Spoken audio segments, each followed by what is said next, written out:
This story is titled My Ex Left Me and Our Kids Saying, I'll be back in a few years, returned 6 years to nothing, I have divorced her. And before I even get into it, hey everyone, I need your help for a second. We've noticed the channel has been losing a bit of traction lately, and subscribing really is one of the best ways you can support us. It's quick, it's free, and it genuinely helps us keep bringing you more content like this. Your support means a lot, truly. Let's keep this channel growing together. Thanks so much. Now, let's get into the video. Alright, here's my story. I've been sitting on this for a long time, going back and forth in my head, but maybe putting it out there will finally help me make sense of everything. My name's Jake M., and my ex-wife Lisa and I had known each other for 11 years. We met back in high school. She was my first everything. First love, first real relationship, all of it. After graduation, we got married, thinking we'd figure life out together as we went. At least, that's what I believed. Looking back now, it turns out Lisa had a very different idea of what figuring it out actually meant. In the beginning, things really were good. We had 2 amazing kids, a boy and a girl, and I honestly believed we were solid. Sure, Lisa always had a taste for the finer things, but I brushed it off. I told myself she just wanted the best for our family. That's what you do when you love someone, right? You justify things, even when they don't fully make sense. But somewhere along the way, something shifted. It stopped being about us, and slowly started becoming about her. I didn't notice it all at once. It happened little by little. Lisa started spending time with this new group of moms from school. You know the type, always dressed in designer clothes, always talking about luxury vacations in Bali or wherever the next trendy destination was. At first I thought, okay, that's fine. She's making friends. No big deal. But then things started to feel off.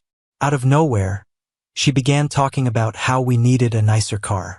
Then it was trendy outfits for the kids. Then bags, expensive ones.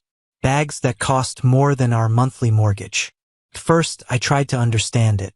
Maybe this was her way of showing love, or maybe she felt like she needed to step up in some way.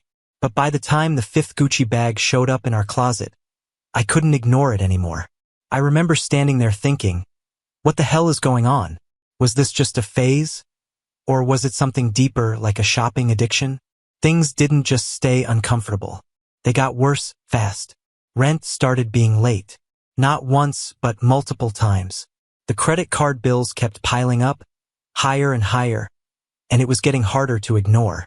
Every time I tried to sit her down and have a real conversation about it, she'd shut it down immediately. You don't get it, she'd say. I'm doing this for us. Or, you don't understand what it takes to fit in as a mom these days. And every time she said something like that, I'd just sit there thinking, since when did being a mom mean living like a Kardashian? It wasn't just the spending anymore. It was her attitude, her focus. It felt like she cared more about keeping up with that new group of friends than keeping our family stable. It reached a point where I'd come home after a 10-hour shift, completely drained, just hoping for a little peace. And instead I'd find another Amazon package at the door or another shopping bag filled with stuff we didn't need. Meanwhile, I was struggling just to keep up with rent. Trying to talk to her felt pointless.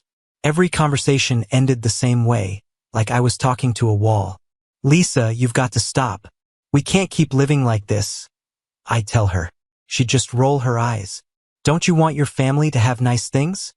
She'd shoot back, or come up with some excuse about appearances and expectations. And then things got even worse. Work slowed down, my hours got cut, and suddenly money was tighter than ever. I was barely holding things together, scrambling just to keep the lights on. I tried again, more seriously this time, asking her to cut back, just for a while until things stabilized. But she acted like it wasn't even her problem. Don't you want us to enjoy life? She snapped at me. Of course I wanted that. I wanted us to be happy. But how were we supposed to enjoy life when we couldn't even afford the basics anymore? I wasn't asking for anything crazy. Just for her to ease up on the unnecessary spending. Just for her to meet me halfway while we were struggling. Felt like I was carrying everything alone. No support. No understanding. Just more pressure, more stress, more weight being added to my shoulders. I kept thinking maybe she'd come around. Maybe she'd realize what was happening and step up. Maybe we'd face this rough patch together. Because that's what partners do, right? Nope. And then came the night that changed everything. I woke up suddenly and realized Lisa wasn't next to me. At first, I didn't think much of it. Maybe she'd gone for a midnight snack. Then I thought, half-jokingly, maybe she finally got that 3mm. Explore the world urge she always laughed about. Turns out, it wasn't a joke. The house was completely silent. No lights, no sounds. Just me standing there in the dark. And that's when I saw it. A folded piece of paper sitting on her pillow. I remember just staring at it for a moment, like somehow it was going to explain everything before I even touched it. My heart was pounding as I reached for it. Slowly, I unfolded it. The first line hit me instantly. Jake, I need to do this for me. She wrote about how I was holding her back. She wrote about how she'd met someone who could help her explore the world, and how this was something she had always wanted. Always wanted. She said she wished she didn't have to hurt me or the kids. But sometimes you have to leave behind the things that keep you small. And then came the part that really got me. I'll be back in a few years. By then, I'll have experienced the life I've always dreamed of, and we can pick up where we left off. I must have read that line 10 times. Maybe more. I kept going over the words, trying to force them to make sense in my head. She was leaving us for another guy chasing some fantasy of a high life. A few years. Pick up where we left off. Like our lives were just paused. Like some movie she could come back to whenever she felt like it. Couldn't breathe. My hands were shaking as I kept rereading the note. Like if I looked at it enough times, it would somehow change. Like it wasn't real. But it was. Lisa had left me, and our kids, for what? Some illusion of a better life.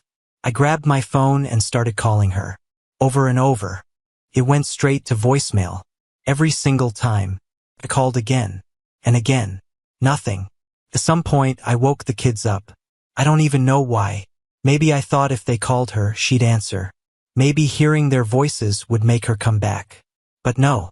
They tried to. And just like me, all they got was voicemail. My son, who was 12 at the time, looked up at me with these confused, searching eyes and asked, "Is Mommy gone? Did something happen to her?" And my daughter, she was only 8. She looked at me and asked, "Is Mommy in heaven?" That question, it hit me like a truck. I froze. I didn't know what to say. How do you even explain something like that to your kids? How do you tell them their mom didn't disappear? She chose to leave. That she walked out on them? I ended up stammering something about how she was going away for a while. The words felt wrong even as I said them. None of it felt right. After that, I kept calling her. Every few minutes, I'd pick up my phone and try again, hoping this time she'd answer, hoping she'd laugh and tell me it was all some horrible joke. But the only thing I ever got was her voicemail. By morning, reality started to settle in. Slowly, painfully, Lisa was gone, and she wasn't coming back. Not anytime soon. I had 2 kids who needed me, and I had no idea how I was supposed to explain to them why their mom had decided we weren't enough for her. That note, it changed everything. In that moment, something inside me shifted. I stopped being a husband. I had to become something else. A man who had to figure out how to hold his family together, even when the person who was supposed to stand beside me decided we weren't worth staying for. It's crazy how one piece of paper can flip your whole life upside down. After that night, everything felt like a blur. I'd wake up, stare at the empty space next to me in bed, and for a second, I'd wonder if it had all just been some nightmare. But then it would hit me all over again. The first few months, they were brutal. I was trying to juggle everything. Work, bills, raising 2 kids on my own. Before, I had someone there, even if Lisa wasn't the most hands-on mom. Now it was all on me. Packing lunches, helping with homework, cleaning up spills, handling everything. Felt like I was drowning. Every night, I'd collapse into bed completely exhausted, only to wake up the next day and do it all over again. Money didn't make it easier. Lisa's spending had drained most of what we had saved, and now, with just my income, it felt like I was always one step away from falling behind. Every expense felt like a crisis. Every bill made my chest tighten. I'd sit there sometimes, just staring at everything, wondering how the hell I was supposed to make it work. There was a point where I almost gave up. But then I'd look at my kids. They were there, waiting for me, counting on me. So I made a decision. I got my act together. I stopped feeling sorry for myself and started moving. I cut out everything that wasn't absolutely necessary. If it didn't keep the lights on or food on the table, it was gone. I started hustling, picking up every overtime shift I could, taking on freelance work on the side. Nights when I would have normally crashed, I stayed up working instead. It wasn't easy. There were nights I thought I was going to drop from exhaustion. But slowly, things started to change. I started seeing results. I sold off anything we didn't need. That fancy coffee maker Lisa just had to have? Gone. The treadmill sitting in the corner collecting dust? Sold.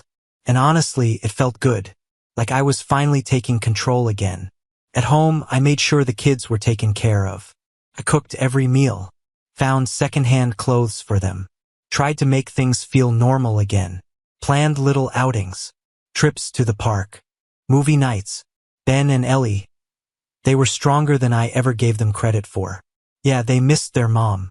Bedtime was especially hard for a while. But little by little, they started adjusting. About 6 months after Lisa left, one night, Ben walked into my room. He was holding a picture of her. He handed it to me, looked up at me, and asked quietly, "Do you think she'll ever come back?" Man, that question hit hard. I sat there, just staring at the picture. Back then, life had felt so simple, like we were just your average happy family. For a moment, I wanted to lie to him. I wanted to tell him she'd come back, that everything would go back to normal, that somehow all of this would fix itself. But I couldn't do that to him. Couldn't lie. "I don't know, buddy," I said quietly. "But no matter what, I'm here. We're going to be okay." And over time, things did start to shift. Not in some magical way. Life didn't suddenly get easier. Far from it. But it became manageable. I wasn't drowning anymore. There were no more surprise shopping sprees. No more arguments about money echoing through the house. For the first time in years, I felt like I could actually breathe. And it wasn't just about finances either. Slowly, I started to feel like myself again. I began to take pride in how far we'd come, in how much I had managed to rebuild after everything had fallen apart. I wasn't just surviving anymore. I was standing stronger than I had been before. I never planned to do any of this alone. But somewhere along the way, I proved to myself that I could. By the time a year had passed, I realized something that honestly surprised me. I didn't miss her. Not really. I missed the idea of her, sure. The version of her that existed before everything went wrong. But the person who left that note, I didn't recognize her anymore. And that's when it hit me. I couldn't keep carrying this with me. When Lisa left, I remember thinking there was no guide for something like this. No handbook to tell you what to do next. Turns out, there kind of is. It's called a lawyer. I explained everything and filed for divorce. And strangely enough, it felt liberating. Like finally unsubscribing from something you never even signed up for in the first place. Since Lisa was nowhere to be found, the whole process moved quickly. Clean. Simple. It wasn't that I wanted it to come to that, but it was the right thing to do. I sold the house. That place had started to feel less like a home and more like a museum of bad memories. Every room carried something heavy, so I let it go. We moved to a smaller place in a quieter town. The kind of place Lisa would have hated. Not flashy enough. Not impressive enough. But at that point, I didn't care anymore. I was done living for her. Our new home wasn't anything special. Just a small 2-bedroom house on the edge of town. But to me, it felt like a fresh start. And the kids? They adjusted faster than I expected. By the time 3 years had passed, Lisa had become something distant. Almost like a memory that didn't quite belong to my present anymore. At least for me. For Ben and Ellie, it took longer. There were still moments when they'd ask small questions about her. Quiet ones. But eventually, even that faded. It was like they understood, in their own way, that she wasn't coming back. Life settled into something that felt normal. Not the life I had imagined, but something steady, something real. I had my routines, my rhythm. And then, around that time, I started noticing something I hadn't felt in years. Freedom. Not the loud, reckless kind. Not the kind where you run off and leave everything behind. No. This was quieter than that. It was the kind of freedom that comes when there's no constant tension in your home. No one draining your bank account. No one filling the space with endless demands. I could breathe again. I wasn't living paycheck to paycheck anymore. For the first time in a long time, I could even save a little. And without all that chaos around me, I started realizing just how much lighter life could actually feel. I wasn't tiptoeing around moods anymore. I wasn't bracing myself for the next spending spree. I wasn't trying to keep up with someone else's endless need for more. Ben and Ellie noticed it too. They started smiling more, laughing more. Watching them like that, it did something to me. It made me realize that Lisa leaving wasn't the tragedy I once thought it was. It was a reset. One we didn't even know we needed. And I changed too. I wasn't the same guy she left behind. I was sharper, more focused, more confident. About a year after the divorce, I started thinking about the future again. Not in that old way. Not the what if Lisa comes back kind of thinking. That was gone. This time it was different. I wasn't looking over my shoulder anymore, waiting for something to fall apart. I wanted to build something stable, something real, for my kids, and maybe one day for myself too. When it came to dating, I dipped my toes in. Apps, profiles, swipes. It wasn't hard to get attention. Conversations started easily enough. But I wasn't chasing anything. I wasn't looking for someone to complete me or fill some empty space. I didn't want a quick fix or some big, dramatic romance. I wanted a partner, someone who could match my energy, someone who understood my priorities, someone who could fit into the life I had built, not try to reshape it. And then, eventually I reconnected with someone, a woman from the bookstore. Her name was Emily, and she was everything Lisa wasn't.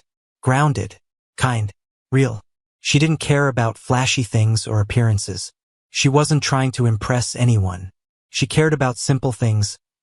Books, her dog, just being herself. We started off as friends, talking about everything. Parenting, life, our favorite books. I took it slow. I didn't want to rush into anything. I'd learned my lesson there. But over time, something shifted. Emily became someone I looked forward to seeing. Someone who made me feel like I could just be myself, without worrying about being judged or measured against anything. For Ben and Ellie, it was an adjustment. At first, they were hesitant. I didn't blame them, but Emily never pushed, never forced anything. She let them come to her in their own time, and eventually, they did. By the time we started officially dating, they adored her. I didn't rush into introducing her to the rest of my life. It wasn't about replacing Lisa or pretending the past hadn't happened. It wasn't about erasing anything. It was about building something new, something better. When I look back at that time now, I can see it clearly. That was the turning point, the moment I stopped just surviving and actually started living. Emily was part of that, sure. She played a role, but it wasn't really about her. It was about finally letting go of Lisa's shadow. The freedom I found wasn't just financial or emotional. It was deeper than that. It was the freedom to imagine a life where I wasn't defined by Lisa's choices anymore.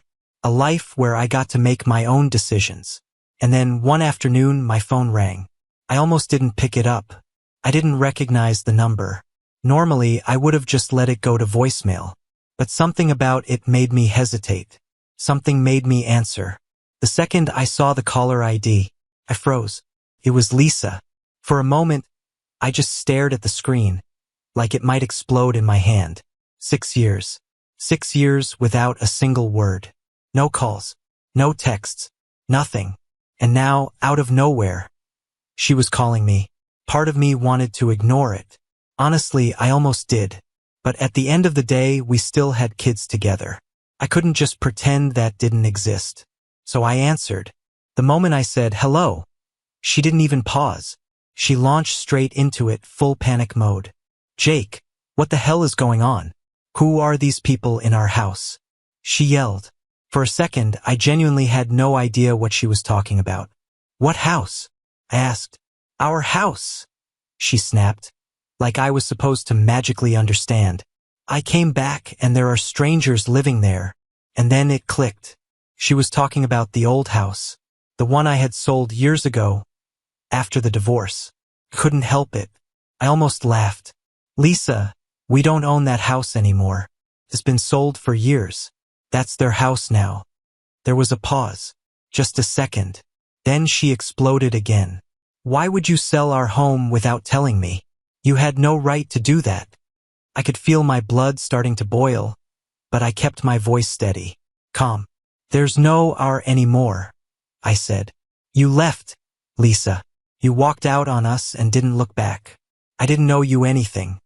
She kept going, raising her voice, demanding answers, acting like I had betrayed her somehow. I wasn't about to let her twist things. You weren't here, Lisa, I said plainly. You left. I don't owe you anything. That shut her up for about 2 seconds. Then she let out this dramatic sigh, like she was the victim in all of this, and said, Fine. What's your new address? I need to come home and give my husband and kids a big kiss. I actually laughed, out loud. I didn't even try to hide it. Lisa, I said, shaking my head, we're not yours anymore. I'm remarried. My wife and I, along with the kids, have moved on. You don't have a home here. Silence. For a moment, she didn't say anything. I could almost hear her trying to process it, like gears turning in her head. And then, out of nowhere, she hit me with it. So you're telling me you cheated on me? That one caught me off guard. Cheated, I repeated. Seriously, Lisa? You left us. You walked out, left a note, and disappeared for 6 years. You don't get to call this cheating. You abandoned your family. That's when she completely lost it. She started yelling, saying I was heartless, that I had ruined her life. I stayed calm. I had to. And I told her the truth, even though I knew she wouldn't accept it. Lisa, you're the one who ruined everything. In the 6 years you've been gone, we've had to rebuild. And we realized we don't need you anymore. You made that decision for us the day you left. But she wasn't listening. She doubled down, saying I had no right to move on without her. Like she was entitled to come back and just pick up where she left off whenever she felt like it. And then, I swear, she actually said it. What's your address? I need to come and teach you a lesson. Couldn't help it. I let out a dry, disbelieving laugh. Teach me a lesson? Lisa, are you serious right now? You've got some nerve. She shot back immediately. Selling our home. Moving on. You think you can just erase me like that? Erase you, I repeated, trying to keep my temper in check. Lisa, you erased yourself when you walked out on us. You think you can just show up after 6 years and start calling the shots again? I'm your wife, she practically shouted. I corrected her. I'll admit, I knew I was getting under her skin, and part of me didn't mind. You were my wife. That ended the day you left. Now I have a new wife and the kids, and I have moved on. You don't get to come back here acting like this. She scoffed. Oh, so you think this is all just fine? That I'm gonna sit back while you ruin everything? Give me your address? Or are you too much of a coward? That was it. Lisa, I'm not giving you my address, I said firmly. This isn't your home anymore. We don't owe you anything. You'll regret this, she hissed. I'll make sure of it. And then, she hung up. Just like that. She probably thought she had the last word. But honestly, I just stood there, phone still in my hand, feeling something I hadn't expected. Relief, because the call was over. I just stood there for a moment, staring at my phone, trying to process what had just happened. What was she even thinking? It had been 6 years. 6 years since she walked out on us, disappeared without a word, and now she suddenly thought she could just come back and act like nothing had changed. It was unbelievable. After a minute, I took a breath and called Ben and Ellie into the living room. They came in, a little curious, a little unsure, and I sat them down. I told them their mom had called. I kept it simple. Then I asked them something I had already been thinking about since the call ended. I asked if they wanted to have a relationship with her. I didn't want to make that choice for them. It wasn't my place. Their reaction was immediate. Ben didn't even hesitate. He shook his head and said, "No way. She left us, Dad. Why would I want to talk to her now?" Ellie looked at me, quieter, but just as clear in her own way. "Do we have to?" she asked. I told them no. They didn't have to do anything they didn't want to do. The relief on their faces, it said everything. And in that moment, it really hit me how much Lisa's absence had shaped them. She wasn't the mom they used to remember anymore. To them, she was just a stranger. But Lisa was never the type to just let things go. A few days later, I got a call from one of her relatives. Her cousin, I think. They told me Lisa was furious. Not just upset, furious. And apparently she was planning to come back to town. I didn't know what her endgame was, and honestly, I didn't care. It didn't matter. She wasn't walking back into our lives like nothing had happened. The thing about Lisa, she had this way of twisting reality to fit whatever story she wanted to believe. In her mind, she wasn't the one who abandoned her family. No, she saw herself as the victim, the one who had been wronged. But that wasn't my problem anymore. I had a new life, a stable one, and I wasn't about to let her chaos tear through it again. Still, once Lisa was back in the picture, everything started turning messy again. It was like the 6 years of silence hadn't been enough for her. After that first phone call, I thought maybe she'd realize she wasn't welcome and just leave us alone. I was wrong. Lisa doubled down. She started calling, texting, non-stop. My phone wouldn't stop lighting up. She left these long, rambling voicemails going on about how I had betrayed her, how she deserved to be part of our lives again, like she had some kind of claim over everything. At first, I ignored it. I thought if I didn't respond, she'd eventually stop. But she didn't. Things escalated. One day, she even called while I was at work. I was already on edge, tired of the constant interruptions, so I picked up. "You think you can just replace me?" she snapped the second I answered. "Lisa, what do you want?" I asked, trying to keep my voice steady. "What do I want?" she shot back. "I want my family back." She was practically shouting now. "You had no right to move on without me. We were supposed to pick up where we left off." That phrase again. I couldn't believe I was hearing it. "Pick up where we left off?" I repeated, my voice rising. "Lisa, you walked out on us. You left a note, disappeared, and didn't look back for 6 years. You don't get to show up now and act like nothing happened." She scoffed like I was the one being unreasonable. "I told you I'd be back," she said. "You should have waited for me. That's what families do. They stick together." I felt something snap in me. "Families also don't abandon each other," I shot back. "You didn't care about us when you left, and we don't owe you anything now." That's when she really started throwing accusations. She said I was trying to erase her, that I had brainwashed the kids against her, that I cheated by remarrying. And then she said something that honestly made my jaw tighten. "I hope your new wife knows she's living in my shadow." That was it. I hung up. There was no point continuing that conversation. But Lisa still wasn't done. She started spreading rumors through her extended family, telling anyone who would listen that I had stolen her house and kept the kids from her. Thankfully, most of them weren't buying it. Then came the legal threats. She started claiming that we were still married. Said she was planning to have my marriage to Emily annulled. I actually laughed when I heard that. Couldn't help it. It was like she thought she could just play some kind of reverse Uno card on my life because reality didn't match the story in her head. Like none of the past 6 years counted just because she hadn't been around to contest it. As if she could disappear for years and then come back and declare everything null and void. She was acting like the world had been frozen in place while she was gone. Like everything would be exactly how she left it, just waiting for her to return and pick it back up. The audacity of it, it was honestly mind-blowing. Lisa was so caught up in her own version of reality that she genuinely believed her absence wouldn't change anything. But that's not how life works. And it's definitely not how the legal system works. I had the paperwork. Everything was finalized. She had been notified through every proper legal channel back then. But ignoring reality had always been one of her specialties. She started throwing around legal terms, acting like she had some kind of case, which would have been funny if it wasn't so exhausting. Because the truth was simple. She had abandoned us.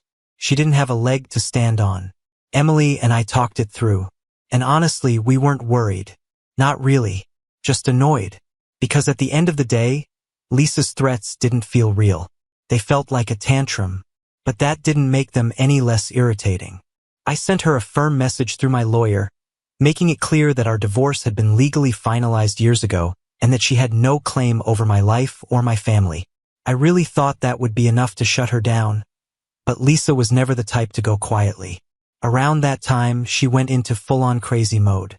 I guess when she realized I wasn't responding to her calls and messages, she decided to go after Emily instead. Somehow, she got her number, don't even ask me how, and started sending her these long chains of completely unhinged texts. Things like, "You think you can just take my place? You'll never be their real mom. You're nothing to them." And another one that said, "Jake is mine and you'll never change that. Don't think for a second this is over." I was seeing red. Seriously, who does that? Emily didn't sign up for any of this. But Lisa still wasn't done. She started spreading rumors about Emily around town, telling anyone who would listen that Emily was a home wrecker and that she had stolen me. It was laughable, honestly, but it still made me angry. I wasn't about to let her keep pulling this kind of stunt. The next day, I went straight to my lawyer and filed for a restraining order. At that point, Lisa was officially out of chances. Of course, she didn't take it quietly. She kept trying to stir up trouble. But at least now I had something to push back with.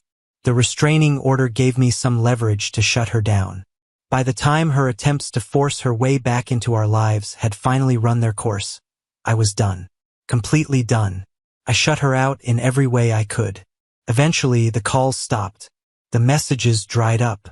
Maybe she finally understood there was no getting through to me, or maybe she just moved on to her next scheme. Either way, the silence felt like relief. For the first time in years, I didn't have to deal with her chaos, and I could focus completely on my family and the life I had rebuilt. It felt like a weight had been lifted, like a reminder that she didn't have any power over me anymore. A few months passed, and life finally felt calm. Work was going well, the kids were doing great, and Emily and I had built something I was genuinely proud of. Then came a work dinner, one of those formal networking events where you shake hands, make small talk, and hope the food is at least decent. I had been invited as a guest of honor for a project I'd led, and everything was going smoothly, until she showed up. Lisa. At first, I thought I was imagining things. But no, she was there, dressed to the nines, hanging off my boss's arm. My heart dropped. Out of all the places she could have appeared, why here? I wasn't even sure if she had seen me yet, so I stayed calm, kept things professional. But Lisa had never been subtle. The moment her eyes met mine, she froze for a split second, then forced this fake smile like she hadn't disappeared from our lives for 6 years. She walked straight over, dragging my boss with her, and started putting on a show. "Jake, wow, I had no idea you'd be here," she said, her voice dripping with fake excitement. I didn't respond, just gave a polite nod and turned back to my conversation. She didn't like that. "Aren't you going to introduce me?" she said, louder this time, trying to draw attention. I still didn't engage. Instead, I excused myself, grabbed my jacket, and started heading toward the exit. That's when she lost it. "Really? You're just going to walk away?" she shouted, loud enough for half the room to turn and stare. "You think you can just erase me from your life? Jake, I am your life." Her outburst stopped me for a moment. I thought about turning around, saying something, putting her in her place right there in front of everyone. But then I looked around, at my boss, my colleagues, complete strangers, and realized it wasn't worth it. So I turned back to her and said calmly, "Lisa, this isn't the time or the place. You need to leave." She kept going, ranting about how I had ruined her life, how I had stolen her family, how she deserved better than this. It was embarrassing. I could feel everyone watching, but I refused to sink to her level. I just shook my head, turned around, and walked out. That night, sitting at home with Emily and the kids, it really hit me how far I'd come. Lisa's outburst didn't shake me. It didn't matter. It was just noise. The life I had now, the family I had rebuilt, that's what mattered. Emily asked me what had happened at the dinner, and when I told her, and she just laughed, shaking her head a little and said, "Sounds like she hasn't changed a bit." "Nope," I said, smiling, "but I have." And that really was the truth. I'm not the same guy Lisa left behind all those years ago. I've grown. I've built something real, something solid. And the best part is, I've got the kind of family Lisa could never understand. A genuine one. Her return might have been chaotic, but it reminded me of something important. I'm done with the past. My focus is on the people who actually matter, the ones who stood by me through everything. And honestly, life has never been better. Thanks for sticking with me, guys. This journey's been a wild one, but I'm proud of where we've ended up. Here's to new beginnings.